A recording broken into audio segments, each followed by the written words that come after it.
Hey guys, welcome back to another video, and today I'm actually gonna go ahead and do like a full history on my Honkai Star Rail account, because I realized that I've been making videos reacting to some trailers and stuff like that from the Honkai Star Rail YouTube channel, and I realized that I never actually showed you guys my account like officially. So that's what we're gonna be doing today. Without further ado, let's get to it. All right, so getting right on it, I am a day one player, so I think if we go ahead and look at my Trailblazer profile, I am Trailblaze level 66, and you might be thinking, how the hell am I a day one player and only Trailblaze level 66? After like a year and a month in, don't you think you should be more than that? Oh yeah, and if you guys want to add me, there's my UID down there. Go for it. I will accept anybody. And these are the support characters I have currently going. I was thinking of switching Dan Heng for sure because I don't have any gear on him. I guess I could do that right now.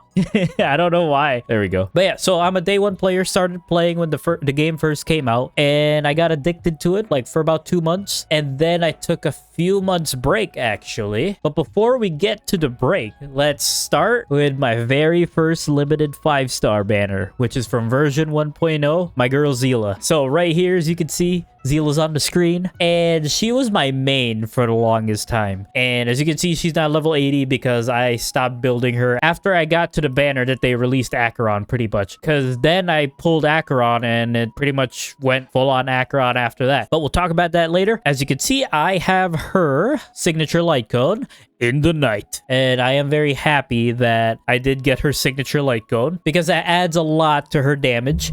And I don't know, it just felt right to have Zila and her signature light cone, at least have her at E0S1, you know. I will admit, I am a dolphin in this game. I spent money. I bought the Paddle Pass a couple of times, and I currently have the Express supply going, so I get 90 Jades every day. I am a dolphin. I spent probably like 500 bucks on this game, but we'll go through that. I definitely splurged on Zila's first banner because I really wanted her. I like her design. I still like her design, actually. That's why when Acheron came out, I was like, wow, they look pretty similar, don't they? So that's my Zila. I don't have any relics on her because, like I said, I stopped building her. But with the next boss rush type game mode that they're releasing, I'm probably going to start building her again. But I have all of her relics on Shui Yi, so I can just move from Shui Yi to her. So it's not going to be that much of a problem. I just have to build her planar sphere and her rope. So aside from that, that's Zila. Pretty proud of her. Carried me through majority of the story up until towards the very end of the Xianzhou Luofu. And then towards Penacony, I started using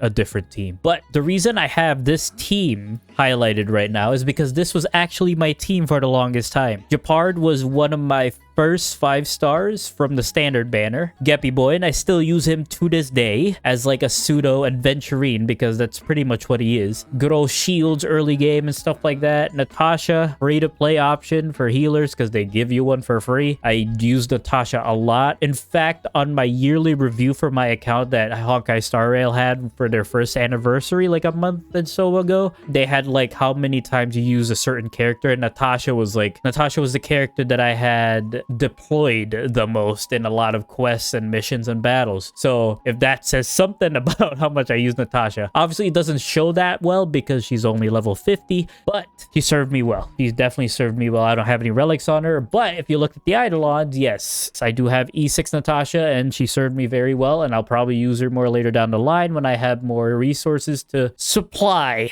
because resources in this game, after you get to a certain point, it just gets really scarce because you're limited by the amount of Trailblaze power you can use every day, which is fine because it frees me up to play different games such as Wuthering Waves and Dokkan Battle. So there's Natasha, and Tingyun, a amazing partner for Zila because of the battery aspect. No, I did not pull Bronya. I wish I had a Bronya because Bronya Zila is amazing, and Bronya right now is still kind of meta, kind of being phased out by Sparkle and all the other Harmony characters that are good. But Tingyun definitely stayed in my team around the same amount of time that I had Zila on the team. So pretty much all the time up until I got a different team. And I do have her in E1, which is good. And I have her at Dance Dance Dance because I still try and use her in some content. So that's my version 1.0 to about 1.7 team, I'd say. I took a break between 1.4 to 1.6. No, 1.4 intermittently to 1.9, I think, because I came back to pull for Kafka's banner. And I don't remember what version she came out, but I remember logging into the game, getting the welcome back, the welcoming player bonuses stuff, and my friend Steve and I were trying to see who would pull Kafka, and I eventually pulled Kafka, and then I took another few months break,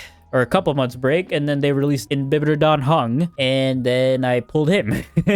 So that's pretty much the timeline. And then after that, the rest is pretty much history, because then the last time that I logged on was that I came back, I mean, the first year anniversary. And then ever since then, I've been addicted to this game again, and obviously I wanted to make content on the game. And like I said, ever since then, I've just been playing it pretty much nonstop. Every single day, I haven't missed a daily.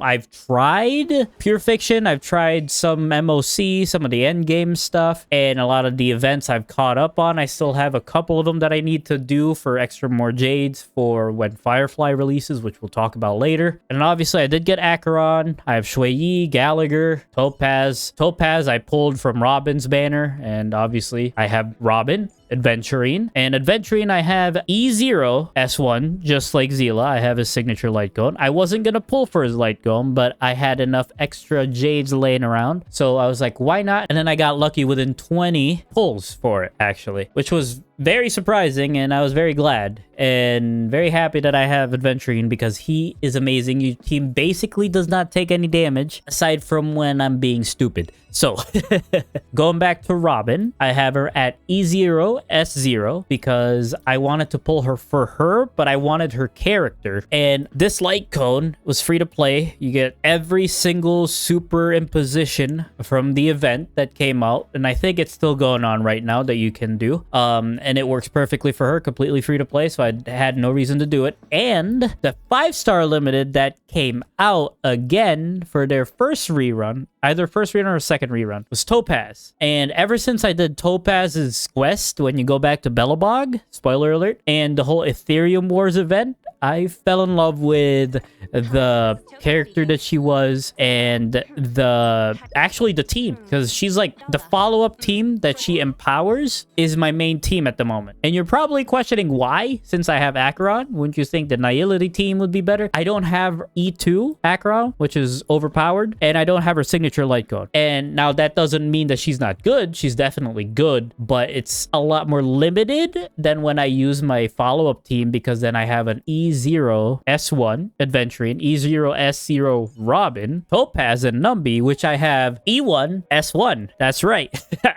I pulled more on Topaz and Numby's banners than Robin's banner, mainly because I love this art. Look at this art. It's amazing. I love cats, and this has all sorts of different animals in it. Of course, Numby's over there, and Topaz, and I love her design. I love the color red. She has a lot of that. Very good. And her character, stuff like that with the IPC. And then you go to Eidolons, and I wasn't gonna pull for her Eidolons, but I did a lot of research, which is a good thing to take away from this video. If you take away anything, if you're thinking of pulling more than one copy of a character, make sure you do your research to see if it's worth it, and most importantly, to see if it's even in your budget. I will never recommend anybody spend any money on any gacha game. Mark my words on that. Regardless, E1. And this gives an additional debuff to an enemy that increases the crit damage that follow-up attacks deal to that specific enemy. And it just powers up follow-up attack teams so much. And of course, to cap it all off with the follow-up team, Dr. Ratio. I came back at the perfect time because they were actually giving out a free Dr. Ratio. Unfortunately, if you start now, you're not able to get the free Dr. Ratio because it just came by mail. I don't know why, but my ping spikes to 999 randomly, and then it just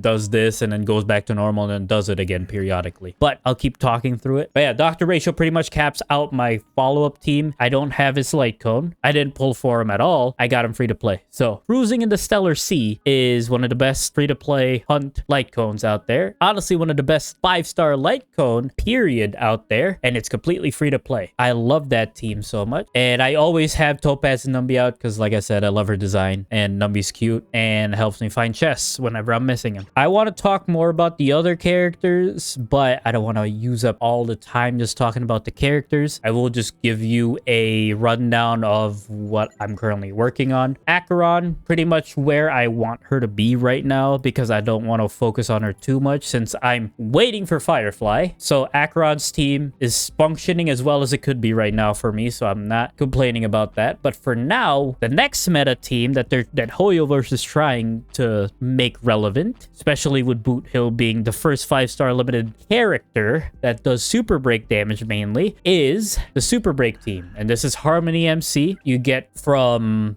beating the story up until how it is now. We are towards the end of 2.2 and 2.3 is going to start when Firefly comes out. I do believe. Again, correct me if I'm wrong. I just wanted to fact check that a little bit before I go on with the video. Gallagher I got from pulling on Acheron's banner, and I have him at E3, and I'll probably get more of him while I'm pulling for Firefly, which is good. Shui Yi, I have E6, which is an amazing break effect. I almost said ADC. No. Damage dealer. If Firefly wasn't coming out, I would focus everything on Shui Yi. In fact, that was my plan until I found out that Firefly was going to be break effect and super break main damage dealer, because I moved all of my Zealous stuff on Shui Yi. I was fully prepared for that. Might keep it on her to be a sub DPS for Firefly. My Pela, E6, phenomenal 4-star. Definitely recommend putting her on any team if you need some defense shred. And I don't want to say most important character, but I know a lot of endgame players nowadays, whenever they look at a different account, they will check on how built that account's Herta is. My Herta's at level 70. I don't even know if this is a good in slot for Herta, but it's what I got. Currently, I don't have enough resources while I'm focusing on farming for Firefly to spend on leveling up Herta any more than what I have her right now. I know she's useful in MOC. No, in pure fiction. Don't get me wrong. I know how useful she is. But like I said, this game's all about priorities. You got to make a list on what characters, what traces, what relics you got to farm, what light cones you got to level up. It's a lot of things to keep up. And that's why I love the fact that they added the favorite button up here that puts all of the characters you're trying to work on, aside from the people on your team currently, towards the left side, so it's the first people you see, so you're not tempted to build any more character, you know? With that being said, that's all of the characters. If you have any more questions, let me know in the comments, and I will provide you the history of how and why I got the character that you saw on that roster. Moving on from that, like I said, I do buy the battle pass on a regular basis, aside from the months that I took breaks from. And this current one I have at level 70, so that's fully maxed out. Even if I claim these, I won't get any more extra stuff, and I'm just waiting for the next reset on Monday. So that's the battle pass. Travel log. This event is freaking awesome, dude. It's so fun because like it enables you to see numbers higher than 1 million, which getting 1 million on a character, I don't even know if it's possible normally, but like my team could go up to like 7 million if you pick the right weapons and right enhances and stuff like that on what stage. And it's just fun to see big number go up, you know? All right, so on aptitude showcases, I always recommend free-to-play players, spenders, any type of player in the game to always at least do the aptitude test for the currently showcased 5 stars. So right now it's Boot Hill and Fushuan. And as you can see, they both give 20 Stellar Jades each, and then a couple of resources right next to it, and it'll always help. Every little bit helps. Do that every single time there's a new banner. And here's the new Memory of Chaos. Disclaimer, I am not a good player when it comes to MOC and pure fiction. A, because my teams aren't strong enough to do it, and B, I just suck at team building, I think, or I just suck at playing these types of modes, meaning end game modes, because maybe I get nervous. My brain doesn't work for it. I don't know. Don't get me wrong. I do want to make content, at least record them and then provide them to you guys on YouTube with some commentary and how my thought process is. But I'll show you guys how far I've gotten to on each Forgotten Hall, Memory of Chaos here in a bit. Simulated Universe, I still have a lot to go when it comes to Golden Gears, because look at this. There's so many untapped J's, untapped resources I could go through. The gameplay rewards. Like, look at this. I'm slacking, bro. I'm slacking, bro. I need you guys to push me. I do want to keep going through. I'm just trying to figure out and write down like the best path to go about it. I've watched a couple of Guoba's, shout out to Guoba's guides on how to unlock a lot of the golden gear stuff in it to get all the J's that you can as soon as you can. So that's in the works. That's in the works. This one is actually the event prior to the Legend of the Galactic Baseballer. This is where you would get the light cone and all of the superimposition for it. So if you haven't done it already, I recommend it. Go do it. It's free. Do it. Just a few hours of your life for free light cone that you can use perfectly with a couple of harmony units. Do it. Go for it. All right. And as you can see, I do have just 3 more events that I got to catch up on. I haven't started this at all. This one, I just got to have a couple more battles and I'm done with it. This one, I got to do the martial exhibition and then I'm done with it. The other ones, I'm done with. In terms of my favorite one, I will say that Ethereum Wars tickled my brain quite a bit. In terms of story, Aurum Alley's hustle and bustle story of you reviving the entire like district of Aurum Alley for Shanzhou Luofu was very, very heartwarming, honestly, because you're like pretty much working for them and building this up from the ground up and helping them get away from debt from the IPC, and it's good. The critter pick was all right. You just had to follow a guide, make the right combinations, and pop out the right critter. Foxy and Tail is second for me on story beat wise. This museum one is actually the very first event mission I'm pretty sure that they released, and it gave a lot of stellar jades. So if you haven't done this one already, I definitely recommend it. Go for it. In fact, do all of these, man. I'm currently working on these, but you guys go do every single event. You need all the jades you can for all the characters that you want, any light cone you want. So do it. Now, moving on from that one, didn't mean to switch to adventuring, but we'll go for it. Now, for the juicy part, here's the store. So like I said, I do have this one. I recently refreshed it. You get 300 of these Oneric pouches, and then I just instantly convert them to Stellar Jades because I'm not going to use these for anything else. So essentially you get 300 Stellar Jades, and then every single day for 30 days you get 90, and then a maximum gain of 2,700. So it's $5. It was worth it for me. It's within my means, just like the battle pass. So again, don't spend outside of your means. In fact, don't spend money at all. I've seen and known a lot of people that have been playing this game for the longest time and just go through it majority free to play, if not completely free to play. So Starlight Exchange, I've been spending this nonstop whenever I can. I've been trying to save it. I'm bad. I know I could get these 5-star light codes. I know. I'm sorry. Ember's Exchange. This one is really good. I love this because you can get a lot of these resources just by pulling, and you get the Undying Embers just from using the pulls. I love it. Contract Shop, never touch this. You guys never touch this. Never touch it. None of these are worth it. Okay, so I know you guys have been waiting for this screen. When the game first came out, all of these bonuses were, they were new, and I will be completely transparent. I bought all of these bundles when the game first came out. Not the first day, but within the first week, and that's how I got Zila and then her light cone, and then I saved the rest of the jades that I did use, and then I used it and farmed some free to play up until the first anniversary, and then it refreshed all of the bonuses, and then that's what you see here right now. I'm not gonna go ahead and do the math just because you see these numbers here and it's a lot.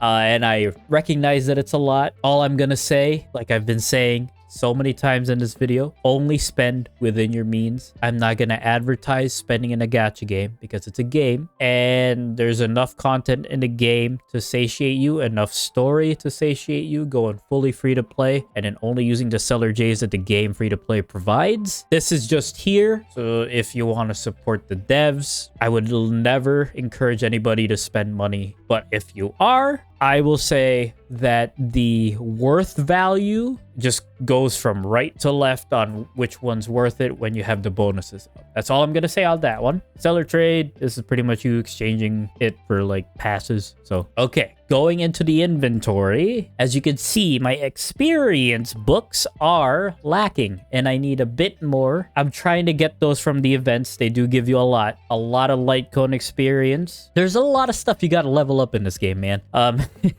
I do have the Raging Hearts up at 68. The reason being is Firefly requires 65 of these. So we're at 68. I'm done. Going down to here, the Moon Madness Fang. I need 100 and something of these. I think 68 of the blue version and then like 18 of the green, I think. So that's what I've been farming every single day with the Trailblaze power that I do get every single day, and just focusing on that. At least at this point, I can level up her traces majority of the way. I have to beat the weekly boss to get 12 of those as well. So I got to work on that soon. Moving on to light cones. I'm not going to go over them individually, but you guys can see what I have. And I'm just going to slowly scroll down. And there you go.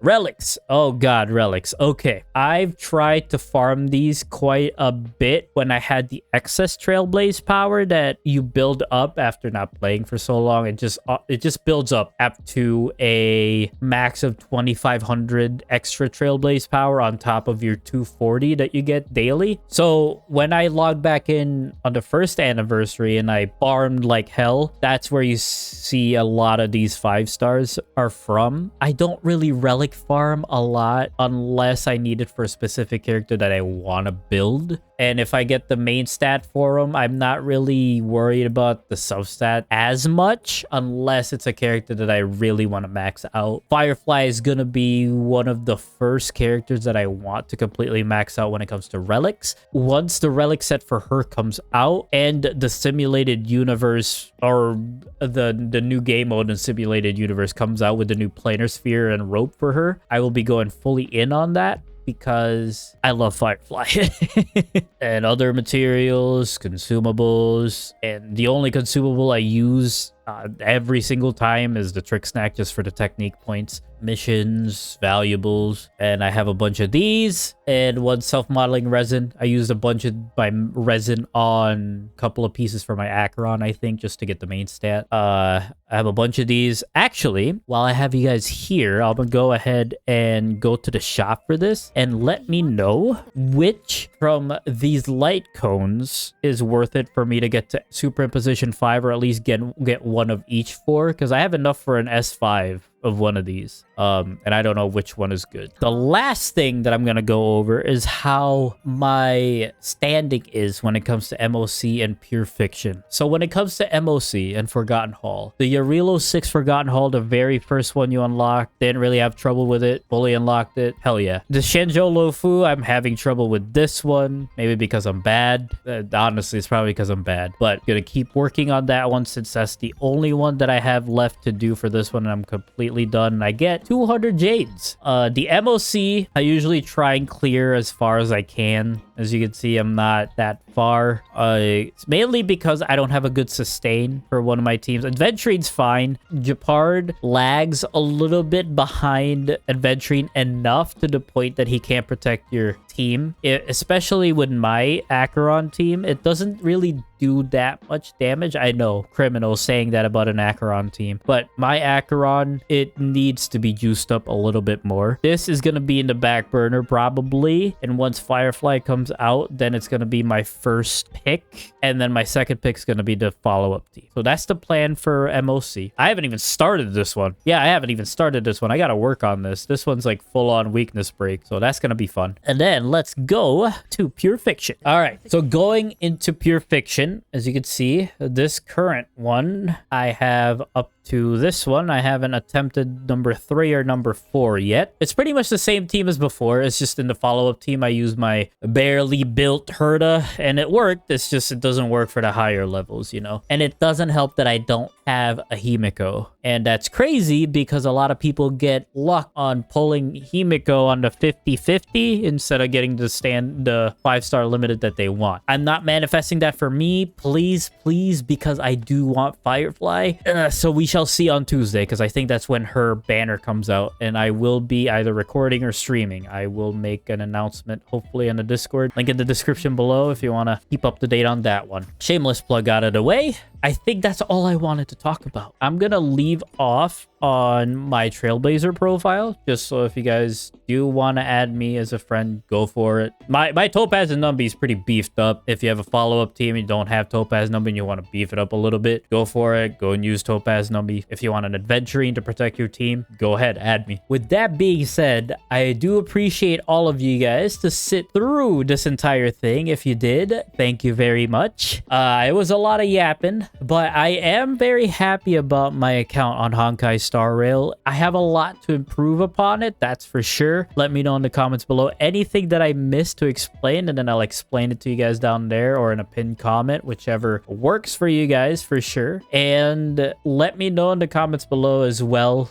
what kind of Honkai Star Rail content you'd like to see from me in the future. I'm open to any suggestions. I'm only just starting out on the content creating side of things when it comes to this game. Well, I hope all of you have a wonderful day/night depending on your time zone. Don't forget to like and subscribe if you enjoyed the video, and I will see you all next time. Bye-bye!